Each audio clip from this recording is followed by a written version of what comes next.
हम सब ने देखा होगा कि कैसे पेड़ों की पौधों की छटाई होती है ना। पहली नजर में तो हमें ऐसा लगता है मानो कोई उन पेड़ों को और पौधों को हानि पहुंचा रहा है ना। लेकिन जो ये काम को करते हैं वो हमें बताएंगे कि छटाई बहुत जरूरी होता है। पेड़ों में से अनावश्यक डालियों को अलग करने के लिए, पेड़ों के संरचना को बेहतर बनाने के लिए और पेड़ों की लंबी तंदुरुस्ती के लिए छटाई बहुत जरूरी होता है। इसी तरह बाइबल माता पिता को सिखाता है कि उनको अपने बच्चों को ताड़ना और चेतावनी देनी चाहिए ताकि पापमय व्यवहार उनके जीवन से दूर हो, ताकि अच्छे व्यवहार को उनको प्रोत्साहन मिले और उनकी आत्मिक और शारीरिक बढ़ोतरी जो है वो हो पाए। इन बातों को हम एफेसियों के 6वें अध्याय 4थे आयत के अध्ययन से सीखते हैं। आए हम उस आयत को एक बार पढ़ें। एफेसियों का 6वां अध्याय और 4था आयत लिखा है, हे पिताओं, अपने बालकों को क्रोध मत दिलाओ, परंतु प्रभु की ताड़ना और चेतावनी देते हुए उनका पालन पोषण करो। आज का जो है पहला बिंदु वो ये है कि प्रभु की ताड़ना और चेतावनी। पहला बिंदु, प्रभु की ताड़ना और चेतावनी। हमने 4थे आयत का अध्ययन की शुरुआत पिछले हफ्ते से की है और मैंने तब कहा था कि इस आयत में पौलुस मसीही पिताओं को संबोधित कर रहा है कि उनको अपने विश्वासी बच्चों के अवज्ञाकारिता पर कैसी प्रतिक्रिया करनी चाहिए। और इसीलिए दूसरे आज इस आयत के दूसरे भाग में पौलुस कहता है, पिताओं को अपने बालकों को ताड़ना और चेतावनी देनी चाहिए। बच्चों को ताड़ना देने का क्या अर्थ है? अक्सर लोगों को ताड़ना जो शब्द है उससे कोई डंडा लेकर मारने का सोच आता है।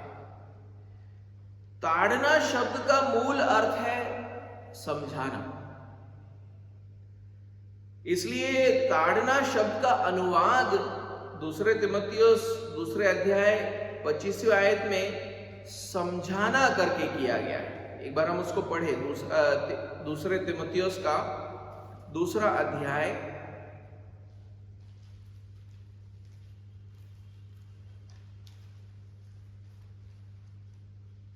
और उसका 25वां आयत। तो यहां पर प्रभु के दास के बारे में बात हो रही है और खासकर पौलुस तिमुथियुस से बात कर रहा है कि प्रभु का दास विरोधियों को नम्रता से समझाए, क्या जाने परमेश्वर उन्हें मन फिराव का मन दे कि वे भी सत्य को पहचाने। पौलुस तिमुथियुस से कहता है कि उसको अपने विरोधियों को समझाने की जरूरत है। ये वही शब्द है, समझाना अथवा ताड़ना। इस प्रकार के समझाने में हम एक बात को जरूर जान सकते हैं कि इस बात के ऐसे समझाने में सुसमाचार की शिक्षा शामिल है। क्यों? क्योंकि समझाया हुआ व्यक्ति फिर अपने मन को फेरता है। कोई व्यक्ति सुसमाचार के बिना अपने मन को नहीं फेरता है। सुसमाचार को सुनने वाला ही अपने मन को फेरता है। तो ताड़ना और अथवा समझाना जो है खाली शब्दों से नहीं किया जाता है, अपने शब्दों से नहीं किया जाता है, बल्कि सुसमाचार के द्वारा किया जाता है। और जब हम ऐसा करते हैं तो सुनने वाला वो व्यक्ति जो है वो सत्य की पहचान में आता है, वो सत्य को जान जाता है। 26वें आयत को पढ़े, और इसके द्वारा उसकी इच्छा पूरी करने के लिए सचेत होकर शैतान के फंदे से छूट जाए। ताड़ना अथवा समझाने के कारण एक व्यक्ति अपने आपे में आ जाता है और ये समझ जाता है कि वो अभी तक एक पापमय जीवन जी रहा था, शैतान के अनुसार अपने जीवन को व्यतीत कर रहा था, शैतान की इच्छा पर वो चल रहा था, और फिर वो परमेश्वर की इच्छा के अनुसार चलने लगता है, अपने जीवन को जीने लगता है। तो इन बातों का सार ये है कि ताड़ना अथवा समझाना सुसमाचार के शिक्षा के द्वारा होता है। हम बच्चों को ताड़ना अथवा समझा नहीं सकते अगर हमको खुद को अगर सुसमाचार पता नहीं है। सुसमाचार के ज्ञान से ही हम बच्चों को ताड़ना दे सकते हैं, उनको समझा सकते हैं, ताकि जो सुनने वाला व्यक्ति है वो अपने पापमय जीवन शैली से मन फिराए। तो बच्चे जो अवज्ञाकारिता के अवस्था में थे वो अपने मनों को फिराए, वो सत्य को समझ पाए और अपने सोच और कार्यों को उसके अनुसार बदले। ये है उद्देश्य ताड़ना अथवा समझाने का। तो जो बच्चों की ताड़ना होती है, जो बच्चों को समझाया जाता है, वो अपने पापमय रास्ते से फिरते हैं, वो अपने अवज्ञाकारिता से फिरते हैं और वो परमेश्वर की इच्छा के अनुसार वो अपना जीवन जीने लगते हैं। एक और आयत को पढ़ेंगे, तीतुस का 2 अध्याय और 12वां आयत। तीतुस का 2 अध्याय और 12वां आयत। और हमें चेतावनी देता है। अब वहां पर शब्द भले चेतावनी हो, लेकिन यूनानी भाषा के अनुसार वहां शब्द है ताड़ना अथवा समझाना, जैसे कि अभी हमने समझा। चेतावनी कुछ अलग हो गया, उसके ऊपर हम बाद में आएंगे, लेकिन यहां लिखा है और हमें ताड़ना और अथवा समझाना है कि हम अभक्ति और सांसारिक अभिलाषाओं से मन फेरकर इस युग में संयम और धर्म और भक्ति से जीवन बिताए। भले यहां पर चेतावनी शब्द का प्रयोग हुआ है, लेकिन वहां पर मूल शब्द है ताड़ना और उसका अर्थ है समझाना। क्यों मैं ऐसा बोल रहा हूं? क्योंकि समझाने के कारण क्या परिणाम हो रहा है? समझाने के कारण लोग यहां पर अपने सोच अथवा कार्यों में सुधार लेकर आते हैं। तो हम समझाते क्यों, ताड़ना क्यों देते हैं? ताकि लोगों के सोच में और उनके व्यवहार में सुधार आए। और यहां पर वो हो रहा है। जिन लोगों को ताड़ना दी जा रही है, जिन लोगों को समझाया जा रहा है, वो अपने व्यवहार, अपने सोच को बदल रहे हैं। वे अभक्ति और सांसारिक अभिलाषाओं से मन को फेरते हैं और इस दुनिया में संयम और धर्म और भक्ति का जीवन जीने लगते हैं। तो ताड़ना अथवा समझाने का उद्देश्य ये होता है कि, और हम सुसमाचार इसलिए सुनाते हैं, वचन से इसलिए बताते हैं, ताकि लोग अपने व्यवहार को बदले, अपने सोच को बदले। और यही हमें बच्चों के साथ भी करने की जरूरत है। हमें बच्चे पैदा ही होते हैं पाप के साथ, तो हमें उनके व्यवहार को बदलने की जरूरत है। कभी बच्चे अपने आप अपने व्यवहार को नहीं बदलेंगे, अपने सोच को नहीं बदलेंगे। वो पैदा ही होते हैं एक पापमय सोच और व्यवहार के साथ। तो एक माता पिता का जो है उद्देश्य ये होना चाहिए कि हम उनके सोच और व्यवहार को बदलें। इसीलिए हमारे आयत में पौलुस पिताओं से कहता है कि उनको अपने अवज्ञाकारी बच्चों को समझाने की जरूरत है। समझाना क्यों है? ताकि उनके व्यवहार में बदलाव आए, सुधार आए। उनको सत्य की शिक्षा देनी चाहिए ताकि वे अपने पाप से फिरे और एक धार्मिक जीवन जीना शुरू करें। लेकिन कुछ मसीही बच्चे बाकियों से ज्यादा हठीले होते हैं, और हम सब जानते हैं हर बच्चा एक जैसा नहीं होता है। कुछ बच्चे बाकी बच्चों से ज्यादा हठीले होते हैं। कुछ बच्चे समझाए जाने पर भी अपने कार्यों में बदलाव को लेकर नहीं आते हैं। हम उनको समझाते हैं, हम उनको ताड़ना देते हैं, लेकिन वो बातों को समझते नहीं है। पौलुस ऐसे बच्चों के पिताओं से कहता है कि ऐसे बच्चों को अब चेतावनी देने की जरूरत है। अब जो है ताड़ना अथवा समझाने से हटकर अब बातें आगे को बढ़ गई है, अब जो है चेतावनी की बात आ गई है। ताड़ना शब्द के बाद पौलुस इस शब्द का प्रयोग करता है, चेतावनी। पौलुस इस शब्द का इस्तेमाल पहले थिस्सलुनीकियों के 5वें अध्याय और 14वें आयत में भी करता है। एक बार उसको पढ़े। पहले थिस्सलुनीकियों को लिखा गया पत्र, थिस्सलुनीकियों को लिखा गया पत्र, पहला पत्र 5वां अध्याय और 14वां आयत। वहां लिखा है, हे भाइयों, हम तुम्हें समझाते हैं कि जो ठीक चाल नहीं चलते, यानी ठीक चाल नहीं चलते जो है वहां पर उसका अर्थ है उपद्रवी है या अनुशासनहीन है। ऐसे लोगों के साथ क्या करना चाहिए? हम उनको चेतावनी देने की जरूरत है। वहां पर शब्द समझाओ शब्द का इस्तेमाल किया गया है, लेकिन वहां पर जो शब्द है वो है चेतावनी दो। यानी जो ठीक चाल नहीं चलते, जो उपद्रवी है, जो अनुशासनहीन है, उनको चेतावनी दो, कायरों को ढाढ़स दो, निर्बलों को संभालो, सबकी ओर सहनशीलता दिखाओ। पौलुस यहां पर कहता है कि कलीसिया में कुछ लोग कायर होते हैं, उनको उनका ढाढ़स बांधने की जरूरत है। हर व्यक्ति के साथ एक जैसा व्यवहार नहीं होता है ना, उसकी समस्या अलग है तो उसके साथ अलग ढंग से भी हमें पेश आना पड़ता है। तो जो कायर है उनको उनका ढाढ़स बांधना पड़ता है। जो निर्बल है उन्हें संभालने की जरूरत है। लेकिन जो ठीक चाल नहीं चलते, जो उपद्रवी है, जो अनुशासनहीन है, उनको क्या देना है? उनको चेतावनी देने की जरूरत है। उनको चेतावनी देने की जरूरत है। जो लोग उपद्रवी हैं, एक संस्था या एक घर में अव्यवस्था को फैलाते हैं, ऐसे बच्चे होते हैं जो पूरे घर को हिला के रखते हैं, है ना, मां बाप के बातों को मानते ही नहीं है, उपद्रवी होते हैं। तो यहां पर उनको चेतावनी देने की बात हो रही है।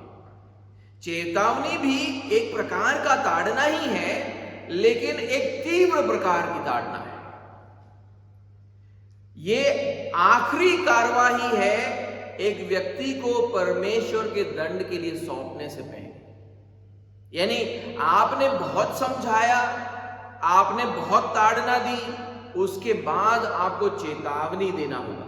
चेतावनी ये देना होगा कि परमेश्वर तुमको दंडित करेगा। तो ये जो है हमारी आखिरी कार्रवाई हो जाती है। जब बच्चे सुनते नहीं हैं तो आखिर में हम क्या कर सकते हैं? हम उनको चेतावनी दे सकते हैं। क्यों चेतावनी देना है? क्योंकि परमेश्वर अब कार्य करेगा। अब हमसे तो ना हो पाया, परमेश्वर जानता है कि इनको कैसे नियंत्रित करना है। उसीलिए पौलुस तीसरे अध्याय, तीतुस के तीसरे अध्याय, एक बार तीतुस में जाएंगे हम, देखिए वहां पर क्या लिखा है। तीतुस का तीसरा अध्याय 10वां आयत में क्या लिखा है? किसी पाखंडी को एक दो बार समझा बुझाकर, वहां पर जो समझा बुझाकर शब्द है वो चेतावनी है। किसी पाखंडी को एक दो बार चेतावनी दो और फिर उससे अलग रहो। किसी पाखंडी को एक दो बार समझा बुझाकर उससे अलग रहे, है ना, या एक दो बार चेतावनी देने के बाद उससे अलग रहे। वो एक ऐसे व्यक्ति की बात कर रहा है जो कलीसिया में फूट को उत्पन्न करता है। वो कहता है कि ऐसे व्यक्ति को एक दो बार चेतावनी देने की जरूरत है, उसके बाद ऐसे व्यक्ति से हमें दूर रहने की जरूरत है। तो यानी कोई व्यक्ति जो है सही रास्ते पर नहीं चल रहा है, उससे हम दूरी बनाने से पहले हम चेतावनी देते। चेतावनी एक प्रकार का आखिरी कार्रवाई होता है हमें उससे दूरी बनाने से पहले। तो बच्चों के साथ संदर्भ में हम चेतावनी देते हैं उनको। हम चेतावनी देने का मतलब है कि अब हमसे तो अब इससे ज्यादा और क्या हो सकता है, मैं तुमको चेतावनी दे सकता हूं, अब इसके आगे परमेश्वर ही करेगा जो करना है।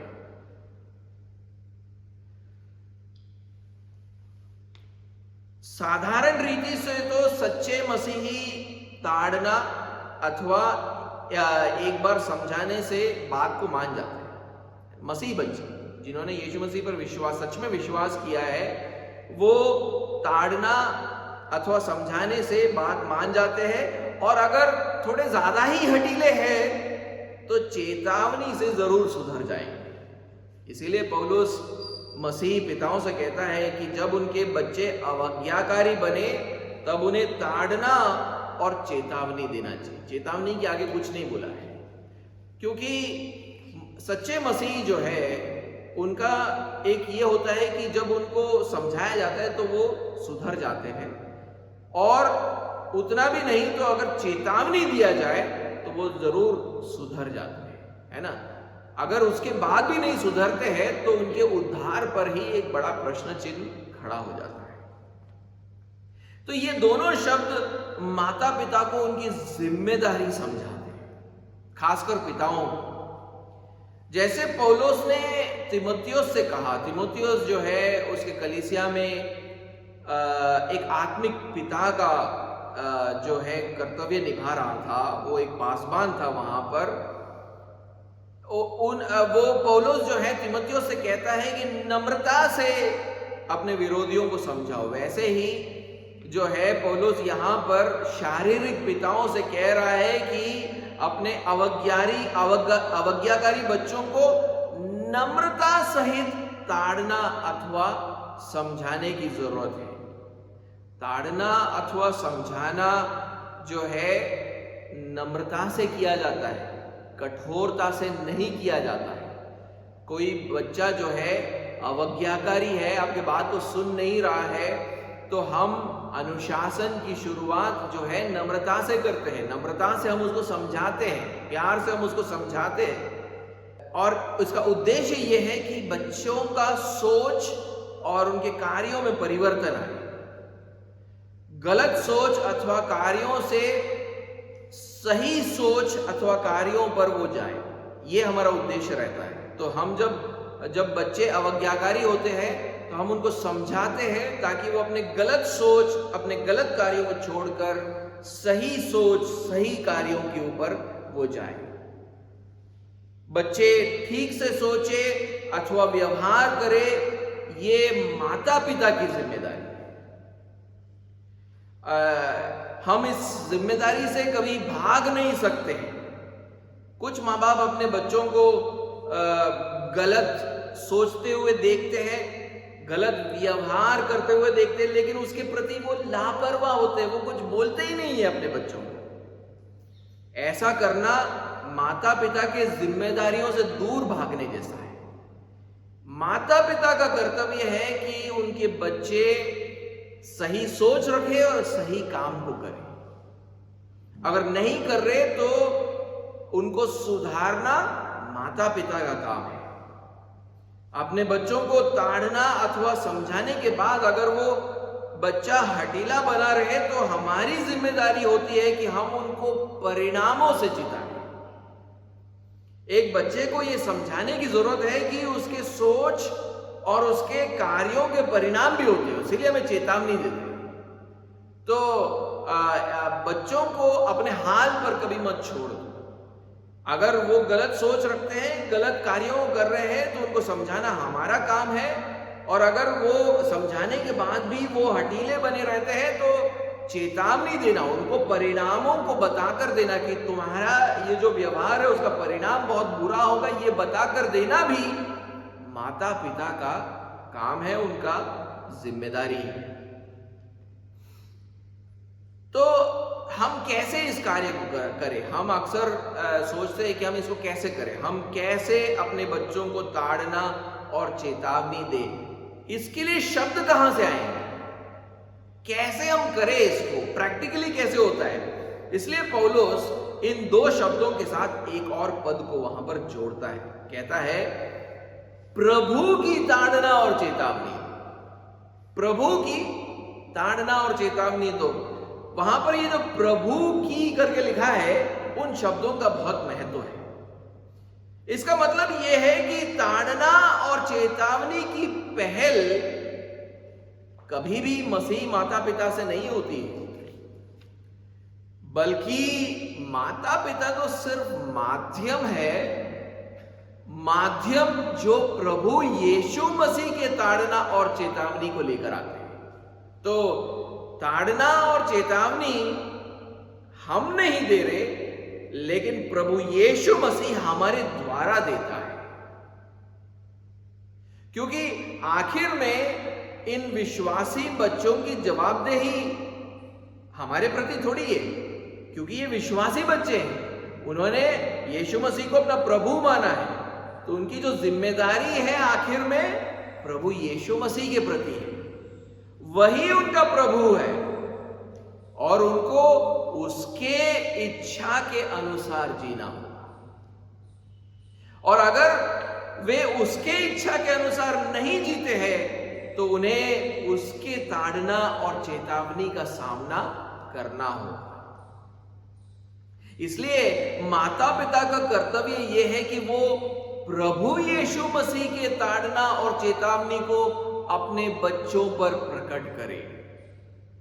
ये हमारी जिम्मेदारी है, हमारे खुद की ताड़ना और चेतावनी नहीं, प्रभु यीशु मसीह की जो ताड़ना और चेतावनी है वो हम अपने बच्चों तक पहुंचाएं। ये हमारी जिम्मेदारी है। पौलुस भी यही करता था जब उसके आत्मिक बच्चे अवज्ञाकारिता में चलते थे। उसने प्रभु यीशु मसीह के ताड़ना को उनके ऊपर प्रकट किया। एक और बार हम तीतुस के दूसरे अध्याय 12वें आयत में वापस जाएंगे, लेकिन इस बार 11वें आयत को जोड़कर पढ़ेंगे। तीतुस दूसरा अध्याय 11वां और 12वां आयत, ध्यान से पढ़े वहां पर क्या लिखा है। तीतुस दूसरा अध्याय 11वां और 12वां आयत। क्योंकि परमेश्वर का वह अनुग्रह प्रकट है जो सब मनुष्यों के उद्धार का कारण है, और हमें ताड़ना अथवा समझाता है कि हम अभक्ति और सांसारिक अभिलाषाओं से मन फेर कर इस युग में संयम और धर्म और भक्ति से जीवन बिताएं। 11वें आयत में देखिए पौलुस क्या कहता है। कहता है परमेश्वर का वो अनुग्रह प्रकट हुआ है जो सब मनुष्यों के उद्धार का कारण है। अब परमेश्वर के का अनुग्रह कैसे प्रकट हुआ है? यीशु मसीह के द्वारा प्रकट हुआ। ये परमेश्वर का अनुग्रह यीशु मसीह के द्वारा प्रकट हुआ है, वही सब मनुष्यों के लिए उद्धार का मौका बना है। जो कोई भी उस पर विश्वास करेगा वो परमेश्वर के क्रोध से बचेगा। इसीलिए पौलुस कहता है परमेश्वर का वो अनुग्रह,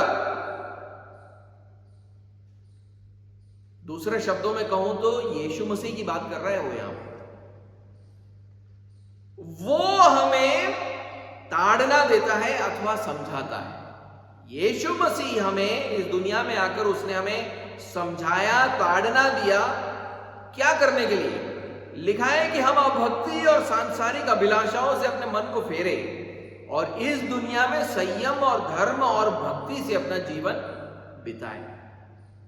इसका मतलब यह है कि जब हम पापमय जीवन जीते हैं तो यीशु मसीह हमें ताड़ना देता है, वो हमें समझाता है। पौलुस की जिम्मेदारी सिर्फ इतनी थी कि यीशु मसीह के ताड़ना और उसके समझाने को वो कलीसिया तक पहुंचाए। वो तो सिर्फ संदेशक था।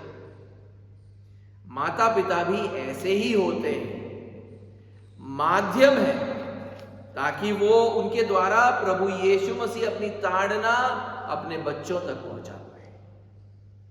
और प्रभु की ताड़ना कहां हमें प्राप्त होती है? हम कहां से जाने कि प्रभु अपने बच्चों को कैसे ताड़ना दे रहा है, वो कैसे चेतावनी देता है? बच्चों के पाप को देखकर हम क्या बोले उनको? हम प्रभु यीशु मसीह के जो ताड़ना और चेतावनी हमें कहां प्राप्त होगा? हम कैसे जानें कि हम इनको क्या कहें? प्रभु की ताड़ना पवित्र शास्त्र में पाई जाती है। उदाहरण के रूप में 2 तीमुथियुस 3 अध्याय और 16वां आयत। 2 तीमुथियुस 3 अध्याय और 16वां आयत, एक बार हम उसको पढ़ें। देखिए वहां पर क्या लिखा है। पौलुस वहां पर कहता है, संपूर्ण पवित्र शास्त्र परमेश्वर की प्रेरणा से रचा गया है और उपदेश और समझाने और सुधारने और धर्म की शिक्षा, उसके ऊपर ध्यान दीजिएगा, धर्म की शिक्षा के लिए लाभदायक है। वहां पे जो पद है धर्म की शिक्षा, वहां पर जो शिक्षा शब्द है वो असल में ताड़ना शब्द है। ताड़ना शब्द है। तो वहां पर वो बोल रहा है धर्म की ताड़ना, धर्म की ताड़ना। पौलुस कह रहा है कि संपूर्ण पवित्र शास्त्र परमेश्वर की प्रेरणा से रचा गया है और धर्म की ताड़ना के लिए लाभदायक है। धर्म की ताड़ना के लिए लाभदायक है। पवित्र शास्त्र धर्म की ताड़ना के लिए लाभदायक है। पवित्र शास्त्र जिसको हमारे प्रभु और परमेश्वर यीशु मसीह ने दिया है, वो पवित्र शास्त्र हमें धर्म के क्षेत्र में ताड़ना देता है अथवा समझाता है। धर्म का मतलब है व्यवस्था का पालन। जब हम उसके व्यवस्था का पालन नहीं करते हैं तो वो हमें पवित्र शास्त्र के द्वारा ताड़ना अथवा समझाता है। इसलिए माता पिता की जिम्मेदारी यह है कि पवित्र शास्त्र के शिक्षा के द्वारा प्रभु यीशु मसीह के ताड़ना को प्रकाशित किया जाए। तो हम बच्चों को ताड़ना दे सकते हैं, उनको समझा सकते हैं, उनको चेतावनी दे सकते हैं। कैसे? वचन की शिक्षा के द्वारा। वचन की शिक्षा के अलावा और कोई तरीका हमारे पास नहीं है, क्योंकि हम प्रभु यीशु मसीह की ताड़ना को पवित्र शास्त्र में पाते हैं। हमें याद रखने की जरूरत है कि यहां पर पौलुस किससे बात कर रहे हैं? तीमुथियुस से बात कर रहे हैं ना। और तीमुथियुस का पालन पोषण ऐसे ही हुआ है, उसको ऐसे ही बड़ा किया गया है। कैसे? पवित्र शास्त्र से पढ़ाकर। पिछले आयतों को ही पढ़े, 14वें और 15वें आयत को पढ़े। देखिए वहां पर क्या लिखा है। पौलुस तीमुथियुस से क्या कहता है 14वें और 15वें आयत में? पर तू उन बातों पर जो तूने सीखी है और विश्वास किया है, यह जानकर दृढ़ बना रहे कि तूने उन्हें किन लोगों से सीखा है और बचपन से पवित्र शास्त्र तेरा जाना हुआ है, जो तुझे मसीह पर विश्वास करने से उद्धार प्राप्त करने के लिए बुद्धिमान बना सकता है।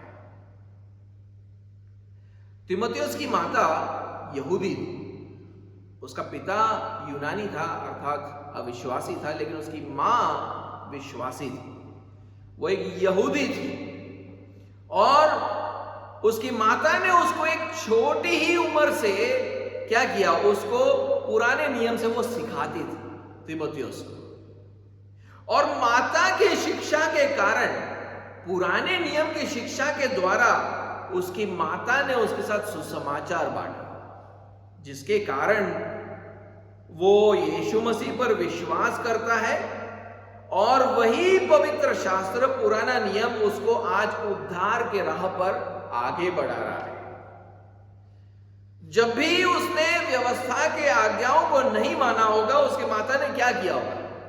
पवित्र शास्त्र के द्वारा उसको ताड़ना दी होगी।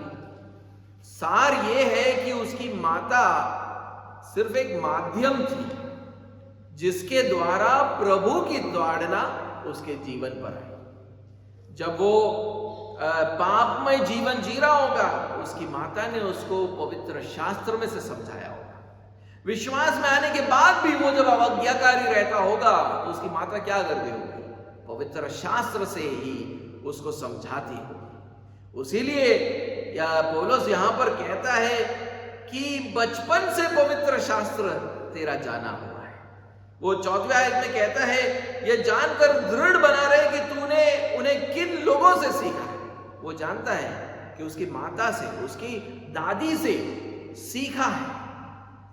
तो जिन बातों को उसने बचपन में सीखा है वही राह पर वो आज भी चल रहा है। यीशु पवित्र शास्त्र के द्वारा हमें सिर्फ ताड़ना ही नहीं देता, बल्कि जब हम पाप में बने रहते हैं तो वो हमें पवित्र शास्त्र से चेतावनी भी देता है। प्रेरितों ने के वचन के द्वारा कलीसिया तक यीशु मसीह की ताड़ना पहुंचती है। उदाहरण के लिए कुछ आयतों को लूंगा। देखिए, जब भी कलीसियाएं गलत राह पर चलती थी, वो अपने पाप में बने रहते थे, तो प्रेरित जो है उनको चेतावनी देते थे कि तुम गलत रास्ते पे हो, अब इसके परिणाम तुमको भुगतना होगा करके चेतावनी देते थे। और इसको हम पवित्र शास्त्र में देख भी पाते हैं। आप आइए मेरे साथ पहले कुरिन्थियों के 4थे अध्याय और उसके 14वें आयत को एक बार पढ़ें। पहला कुरिन्थियों का 4था अध्याय 14वां आयत, जहां पर पौलुस कोरिन्थ की कलीसिया से कहता है, मैं तुम्हें लज्जित करने के लिए ये बातें नहीं लिखता, परंतु अपने प्रिय बालक जानकर तुम्हें चिताता हूं अथवा तुम्हें चेतावनी देता हूं। तो चेतावनी देने के लिए उसने इस पत्र को कोरिन्थ के लोगों को, कोरिन्थ के विश्वासियों को लिखा। अब आए कोलोसियों के पहले अध्याय और उसके 28वें आयत। कोलोसियों का पहला अध्याय और उसका 28वां आयत लिखा है, जिसका प्रचार करके, यानी यीशु मसीह का प्रचार करके हम हरेक मनुष्य को क्या देते हैं? चेतावनी देते हैं और सारे ज्ञान से हरेक मनुष्य को सिखाते हैं कि हम हरेक व्यक्ति को मसीह में सिद्ध करके उपस्थित करें। तो पौलुस के सेवकाई का एक उद्देश्य यह था कि वो प्रभु यीशु मसीह के प्रचार के द्वारा कलीसिया को चेतावनी दे, है ना। और हर विश्वासी की ये जिम्मेदारी है। तो प्रेरितों ने ये कलीसिया के साथ किया, लेकिन हर विश्वासी की ये जिम्मेदारी है कि जब आप एक विश्वासी को लगातार गलत रास्ते पर चलते देखे तो आप उसको पहले समझाएं और फिर चेतावनी भी दें।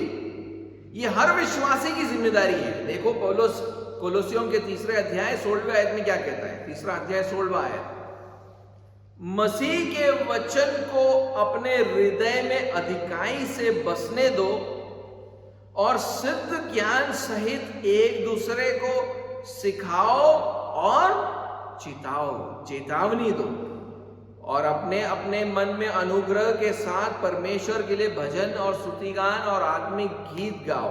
वहां पर पौलुस लिखता है कि विश्वासियों को एक दूसरे को चिताने की जरूरत है। किसके द्वारा? वहां लिखा है कि मसीह के वचन के द्वारा उनको चिताया जाता है।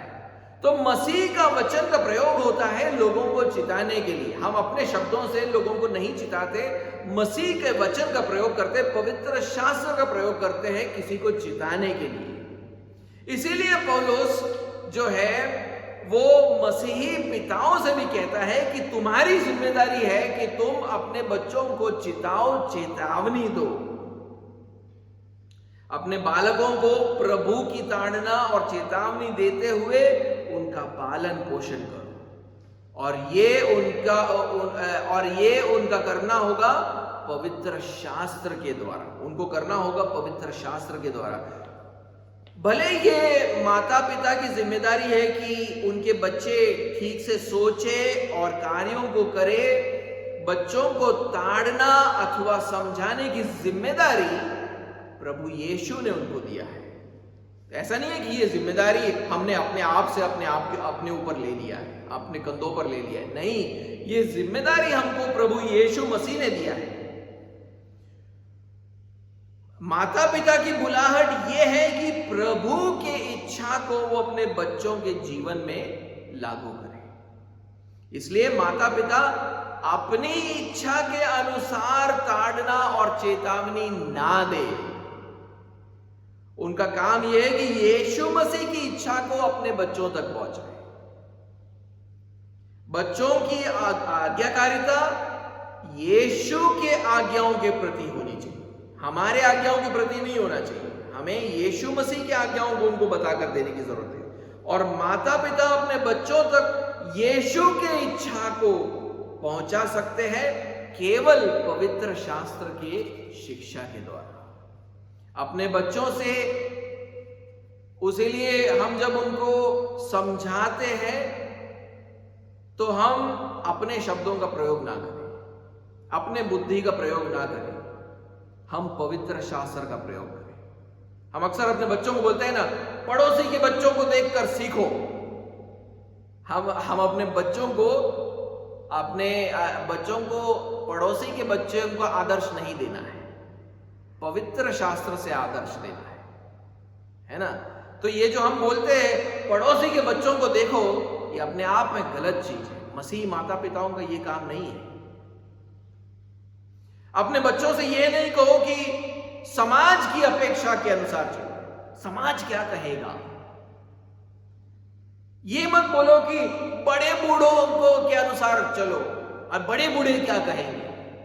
हमारा काम ये नहीं है कि पड़ोसी के अनुसार, समाज के अनुसार, बड़े बूढ़ों के अनुसार हमारे बच्चों को चलाया जाए। नहीं, हमारा काम ये है कि हम उनको पवित्र शास्त्र की ओर ले जाएं, जहां पर यीशु मसीह उनसे बात करेगा। इसलिए ताड़ना और समझाना जो है उसको बड़े सोच समझकर किया जाना चाहिए। उसको करने से पहले आपको बाइबल पढ़ने की जरूरत है। ऐसे ही कुछ भी नहीं, अपने शब्दों का इस्तेमाल नहीं। यही हमारा कर्तव्य है। और अगर बच्चे अवज्ञाकारी बने रहते हैं तो वो सिर्फ हमारे प्रति अवज्ञाकारी नहीं होते, लेकिन प्रभु यीशु मसीह के प्रति अवज्ञाकारी हो रहे हैं। इसलिए चेतावनी भी प्रभु की ओर से होना चाहिए। इसलिए चेतावनी पवित्र शास्त्र से आना चाहिए। हमारे मन में आए बातों से हमें कभी अपने बच्चों को चेतावनी नहीं देना चाहिए। हम परिणामों को बताकर देते हैं ना अपने बच्चों को। जब वो अवज्ञाकारी होते हैं, जब वो चीजों को नहीं करते, तो हम अपने ही परिणामों को उनको बता के देते हैं। जैसे कि हम उनको अक्सर कहेंगे, क्योंकि तुमने मेरे आज्ञा को नहीं माना, अगले 1 महीने तक कोई मूवी नहीं, कोई वीडियो गेम नहीं। हम बोलते हैं कि जाओ मुर्गा बन जाओ, अगले आधे घंटे के लिए मुर्गा बन जाओ। हमारे जमाने में मेरे माता पिता कहते थे कि आज खेलने नहीं जाने दूंगा। आजकल तो खेलने का तो बात ही नहीं बनता है, वो लोग टीवी पर या मोबाइल पर ही होते हैं। तो हम लोग बोलते मोबाइल नहीं दूंगा, लैपटॉप नहीं दूंगा, आईपैड नहीं दूंगा, मूवी देखने नहीं दूंगा, वीडियो गेम खेलने नहीं दूंगा। लेकिन ये क्या बाइबल की चेतावनी है?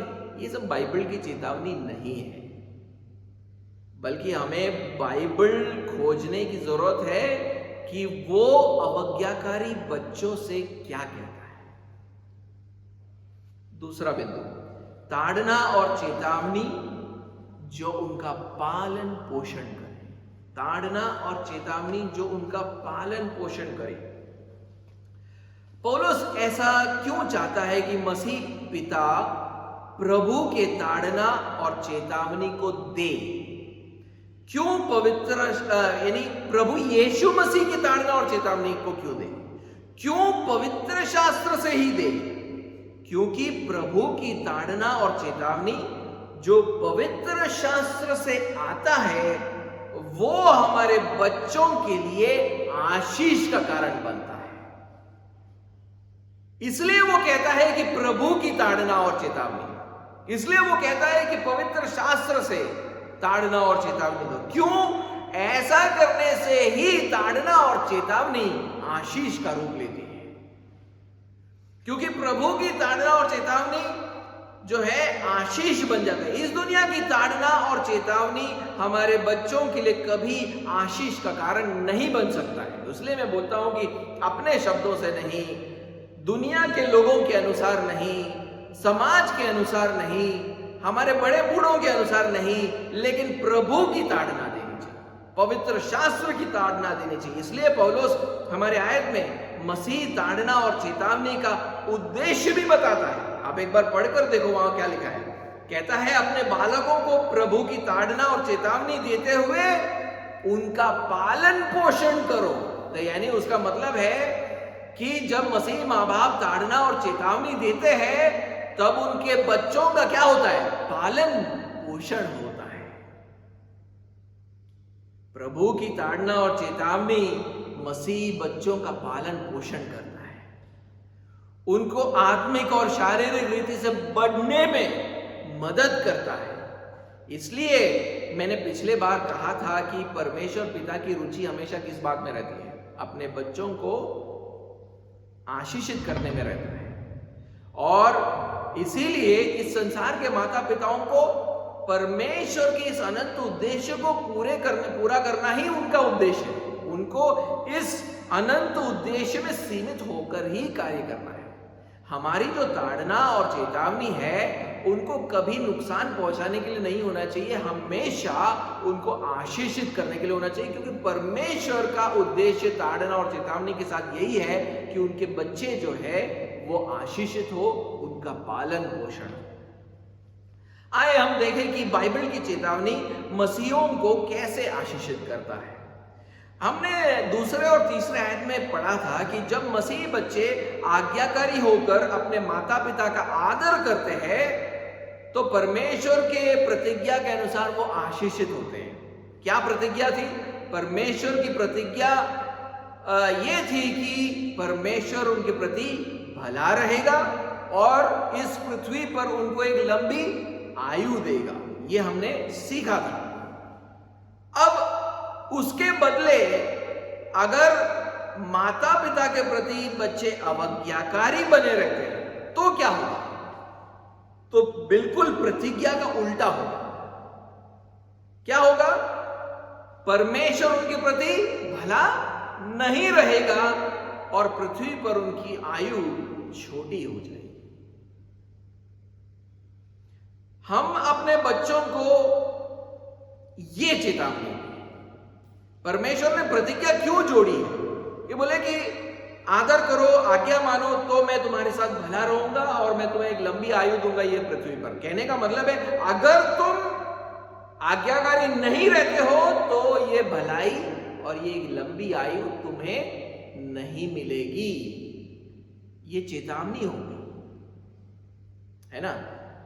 और अगर ऐसी चेतावनी दी जाए तो वो हमारे बच्चे जो है शायद अपने मन को फिराएंगे और परमेश्वर के वचन के अनुसार अपने आप को सुधारेंगे और इसलिए वे परमेश्वर के आशीषों का अनुभव भी करते रहेंगे। आप जब इस तरह जिताओगे, परमेश्वर के वचन में वो सामर्थ होता है कि आपके बच्चों के जीवन में परिवर्तन लेकर आए।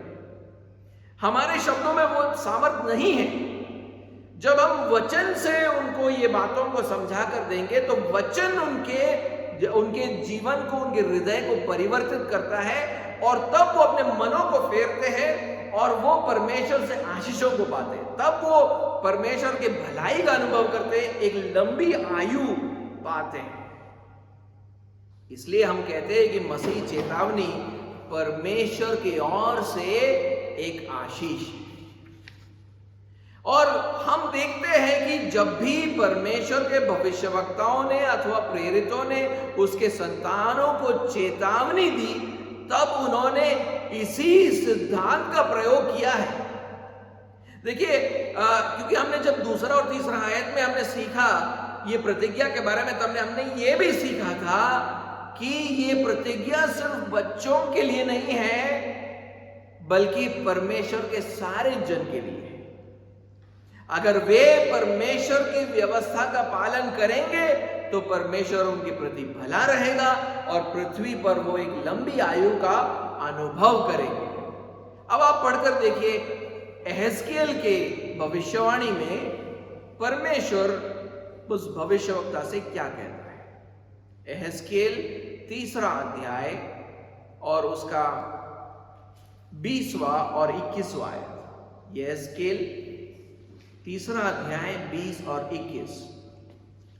फिर जब धर्मी जन अपने धर्म से फिरकर कुटिल काम करने लगे और मैं उसके सामने ठोकर रखूं तो वो मर जाएगा, क्योंकि तूने जो उसको नहीं चिताया, इसलिए वह अपने पाप में फंसा हुआ मरेगा। और जो धर्म के कर्म उसने किए हो उनकी सुधि ना ली जाएगी, पर उसके खून का लेखा मैं तुझी से लूं।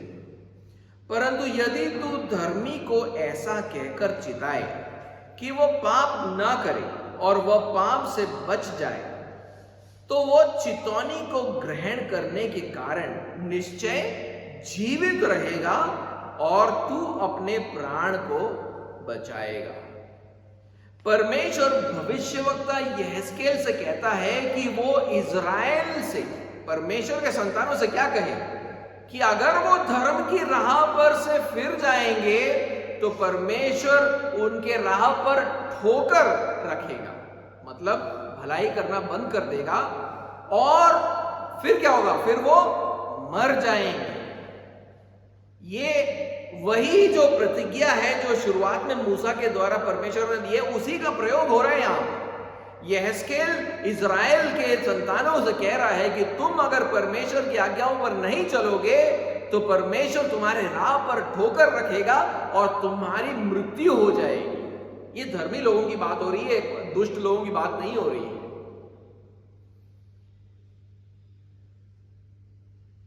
लेकिन चेतावनी इसलिए दी जाती है ताकि धर्मी लोग ये सुनकर क्या करते हैं, वो अपने मन को फेर लेते हैं और फिर से परमेश्वर के आशीषों का अनुभव करने लगते हैं। तो देखिए, वचन का प्रयोग चेतावनी दिया जाता है ताकि लोग परमेश्वर के आशीषों में बने रहें।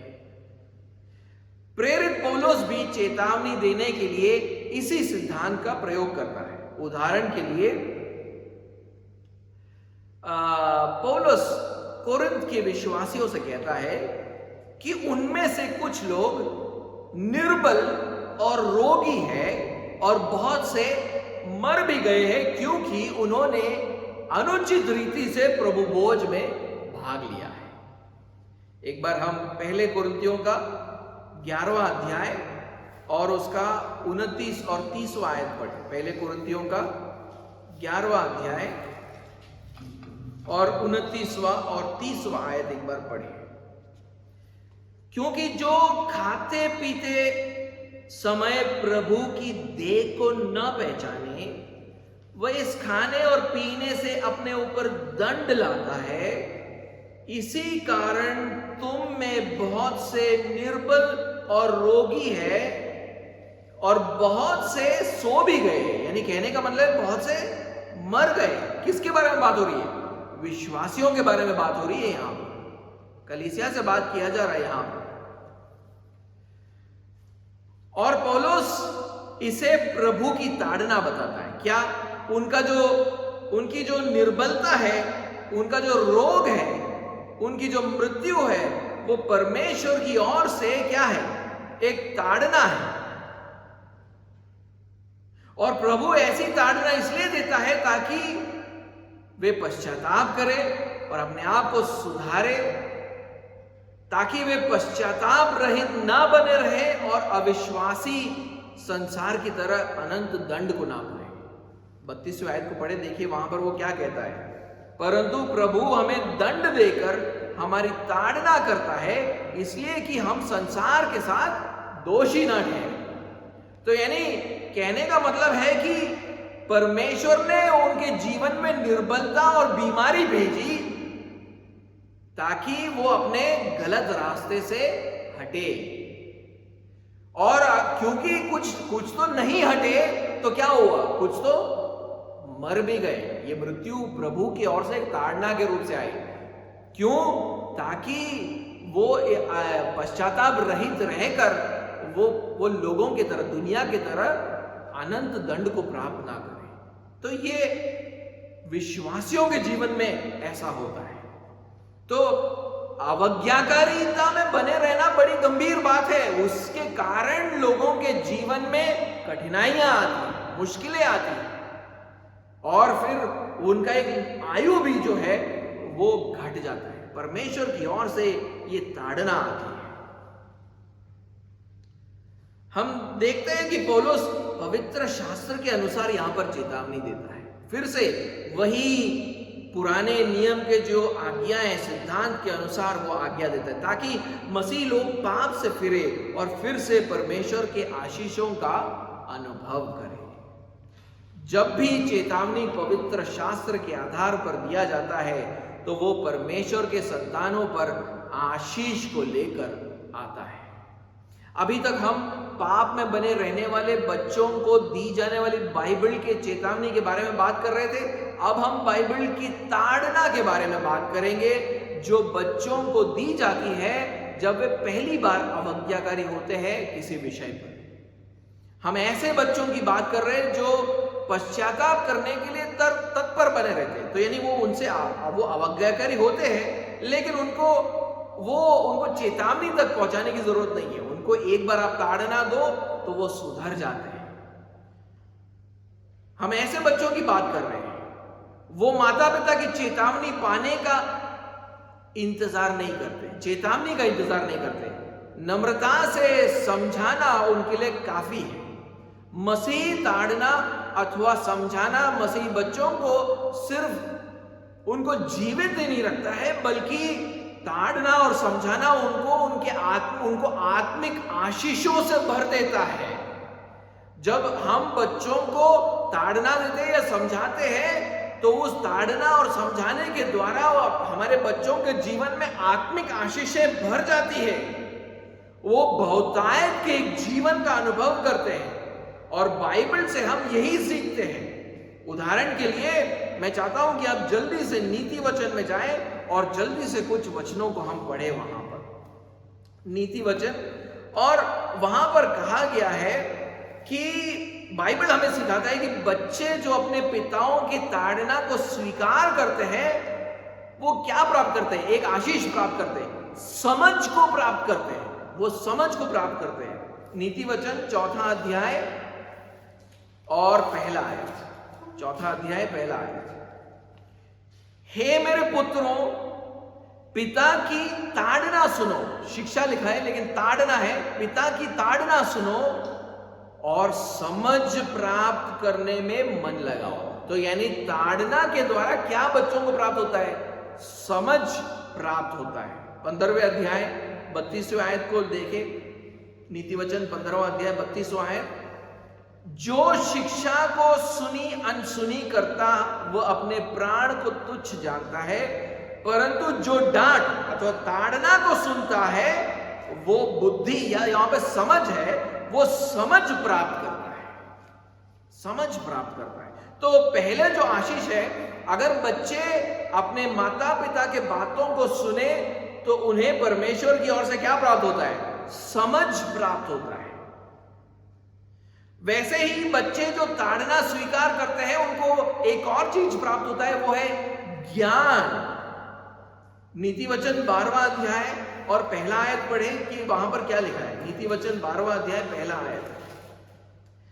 जो शिक्षा तो ताड़ना पाने से प्रीति रखता है वो ज्ञान से प्रीति रखता है। यानी तुम ताड़ना अपने पिता से ताड़ना लोगे तो क्या प्राप्त करोगे? ज्ञान प्राप्त करोगे। फिर 19वां अध्याय 27वां आयत देखिए, वहां पर क्या लिखा है। 19वां अध्याय 27वां आयत। हे मेरे पुत्र, यदि तू ज्ञान से भटकना चाहता है, यानी वहां भटकना चाहता है, ज्ञान से भटकना चाहता है, तो ताड़ना का सुनना छोड़ दे। तो यानी ताड़ना अगर सुनना तूने छोड़ दिया तो तू क्या होगा? तो तू ज्ञान से भटक जाएगा। और 23वां अध्याय 12वां आयत, 23वां अध्याय 12वां आयत लिखा है, अपना हृदय ताड़ना की ओर, शिक्षा की ओर लिखा है, ताड़ना की ओर, और अपने कान ज्ञान की बातों की ओर लगाना। यानी तो हम जब ताड़ना की बातों को सुनते हो तो तुम ज्ञान की बातों को सुन रहे हो। इसके अलावा बच्चे जो ताड़ना स्वीकार करते हैं वो बुद्धि प्राप्त करते हैं, वो बुद्धिमान बनते हैं। नीति वचन 19वां अध्याय और 20वां आयत लिखा है, सम्मति को सुन ले और शिक्षा तो ताड़ना को ग्रहण कर, कि तू अंत काल में बुद्धिमान ठहरे। तो बुद्धि प्राप्त होती है जब आप ताड़ना को स्वीकार करते हो। बच्चे जो ताड़ना स्वीकार करते हैं वो महिमा पाएंगे, महिमामय होंगे। नीति वचन 13वां अध्याय 18वां है, एक बार उसको पढ़े। 13वां अध्याय 18वां है। जो शिक्षा को सुनी अनसुनी करता वो निर्धन होता और अपमान पाता है, परंतु जो डांट मतलब ताड़ना को मानता उसकी महिमा होती है। तो वो महिमा को प्राप्त करते हैं। सार यही है कि जो अपने माता पिता को ताड़ना को स्वीकार करेंगे, उनके प्रति आज्ञाकारी बनेंगे, उनके साथ भलाई होगा, परमेश्वर उनके साथ भलाई करेगा, वो सारे आत्मिक आशीषों से भर जाएंगे और एक अनंत जीवन का एक लंबी आयु का अनुभव करेंगे। दूसरे हाथ पर जो बच्चे अपने माता पिता के ताड़ना और चेतावनी को स्वीकार नहीं करते हैं, उनके साथ भलाई नहीं होगा। जैसे कि अभी हमने पढ़ा, एक बार और पढ़े, नीति वचन 13वां अध्याय 18वें आयत में देखो क्या लिखा है। जो बच्चे अपने माता पिता की आज्ञाओं को नहीं मानते हैं, वो उनके साथ क्या होता है। 13वां अध्याय 18वां आयत, जो शिक्षा को सुनी अनसुनी करता है वो निर्धन होता है और अपमान पाता है। बहुत सारे लोग निर्धन हैं, अपमानित है अपने जीवन में। उसका कारण क्या है? उन्होंने अपने माता पिता के आज्ञाओं को नहीं माना है, इसलिए आज वो निर्धन है, अपमानित है। उनका ऐसे लोगों को तुच्छ जाना जाएगा। नीति वचन 15वां अध्याय 32वां आयत, नीति वचन 15वां अध्याय 32वां आयत, जो शिक्षा को सुनी अनसुनी करता है वो अपने प्राण को तुच्छ जानता है, तुच्छ जानता है, और उनका जो जीवन है उसको परमेश्वर प्रभु जो है उसको छोटा कर देगा। नीति वचन 5वां अध्याय और उसका 23वां आयत पढ़े। 5वां अध्याय 23वां आयत,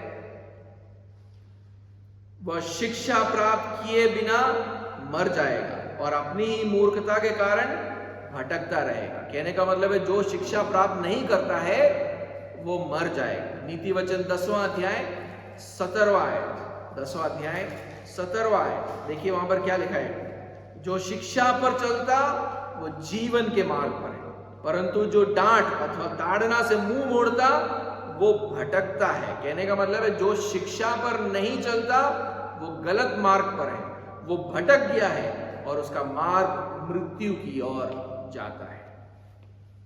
दाऊद ने पवित्र शास्त्र के आधार पर अपने पुत्र सुलेमान को ताड़ना और चेतावनी, और इसीलिए सुलेमान आत्मिक और शारीरिक रीति से अत्यंत आशीषित था। आपने कभी ध्यान दिया है? और इस बात की गवाही हमें नीति वचन की किताब में ही मिलती है। सुलेमान राजा नीति वचन के 4थे अध्याय और 3रे आयत से 5वें आयत में लिखता है। 4था अध्याय 3रा आयत से 5वें आयत में लिखा है, देखो मैं भी अपने पिता का पुत्र था और माता का अकेला दुलारा था, और मेरा पिता मुझे यह कहकर सिखाता था, तेरा मन मेरे वचन पर लगा रहे, तू मेरी आज्ञाओं का पालन कर, तब जीवित रहेगा। बुद्धि को प्राप्त कर, समझ को भी प्राप्त कर, उनको भूल न जाना, ना मेरी बातों को छोड़ना। देखा है, दाऊद ने सुलेमान राजा को सिखाया था, तू मेरी बातों पर चलेगा तो तुझे एक लंबी आयु मिलेगी, तुम्हें समझ प्राप्त होगी, तुम्हें बुद्धि प्राप्त होगी। तीमुथियुस की माता यूनिके पवित्र शास्त्र के आधार पर उसको ताड़ना और चेतावनी देती थी, इसलिए वो एक सिद्ध व्यक्ति बना और हर भले काम के लिए तत्पर रहता था। माता पिता से कहना चाहूंगा, यीशु मसीह ने यही जिम्मेदारी हमें भी दिया है कि हम भी अपने बच्चों को वचन के द्वारा ताड़ना और चेतावनी दें, और जब वो पश्चाताप करेंगे और अपने व्यवहार को, अपने सोच को बदलेंगे, परमेश्वर उन्हें आशीषित करेगा, हर आत्मिक आशीष से भर देगा और उनको एक लंबी आयु देगा। इसके बदले अगर हम ताड़ना और चेतावनी देने में लापरवाह बने रहेंगे तो हमारे बच्चे इन सब आशीषों से वंचित बने रहेंगे। तो आए हम उत्साह के साथ मसीह के वचन के द्वारा अपने बच्चों को ताड़ना और चेतावनी देना सीखें।